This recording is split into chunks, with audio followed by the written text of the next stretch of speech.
Why I've had my eye on my mother-in-law for years. It's not for nothing that they say you should choose your wife by your mother-in-law. I finally decided to get married when I saw my mother-in-law. There was something extraordinary about her, both when I first saw her and many years later. And I always went to visit my mother-in-law with pleasure, trying to look at her cleavage. My mother-in-law preferred to wear open blouses and tight leggings that drove me crazy. She paraded her slender hips in front of me. It was no coincidence that when we returned home after visiting my mother-in-law, my wife and I were clearly better in bed. And I always waited for an opportunity to be alone with my mother-in-law, but for some reason it did not work. Either my father-in-law was with us, or my wife, or another relative. But nevertheless, such an opportunity presented itself to me. I stayed alone with my mother-in-law, and my father-in-law and his wife left together until the evening. This was a chance I wasn't going to miss. It would happen today. That was my attitude. But first I had a job to do. I had to deal with her computer. I was looking at her computer for programs that could be deleted and asking her, and she was piled on the desk and was in extreme proximity to me. I couldn't help but look at her cleavage from time to time. This closeness of hers made me shiver, and my apparatus kept twitching, and the thought kept going through my head. You have to do this today. But out loud, I was saying completely different things. My brain was drilling the thought of possessing her, and aloud I smiled and said that I should properly study the history of her requests on the internet. How surprised and amazed I was when I saw adult queries like mother-in-law slept with son-in-law. Wow, I didn't know what to do or say. The mother-in-law pretended not to know what it was about.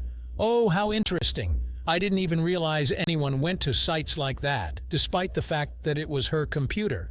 The mother-in-law pretended that her father-in-law made similar requests. I even wonder what is on these sites if they are so popular, the mother-in-law exclaimed, pretending to be innocent. But I calmed down. Now I knew for sure that my plan today will come true. I would finally get her. I just had to be a little patient, and soon she would lead to it herself. I clicked on like the first video I came across, but I knew for sure it was a mother-in-law and son-in-law video. I turned it on. We started watching. I didn't look at the screen much, paying attention to my mother-in-law's reaction. She wiggled her lips as the action started to happen on the screen, and then her mother-in-law licked her lips and her eyes glistened.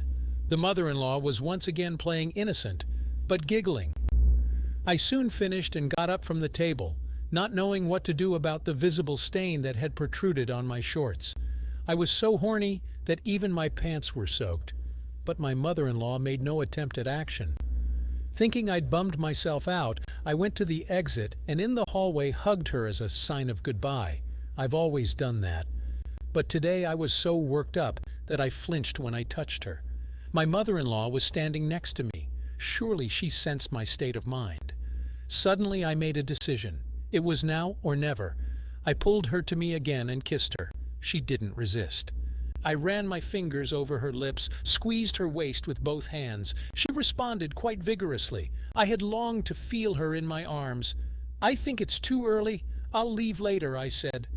My mother-in-law said I should go to bed. She went to her room. I thought I was being kicked out and came out disappointed and angry. But I forgot my car keys, so I had to go back. My mother-in-law opened the door. She was standing in the hallway. With one hand she lifted up the hem, and with the other she opened the door for me. My mother-in-law jumped up happily. I thought you'd gone out. I left my keys there in the room. I entered the room, took the keys with one hand and pulled her to me with the other. The next moment I pulled her closer, though I still held the keys in my hand. She stood tense at first, but gradually began to relax and let herself go. I let the keys out of my hand. They fell to the floor with a clinking sound. But we didn't notice. She didn't have time to say a word. I was so impetuous. She trembled from my actions, and it was revealed to me it was wonderful. Everything I had dreamed of for so long had come true. I've wanted this for so long, my mother-in-law said, and I thought that if I hadn't forgotten the keys, our desires would have remained unsatisfied even further.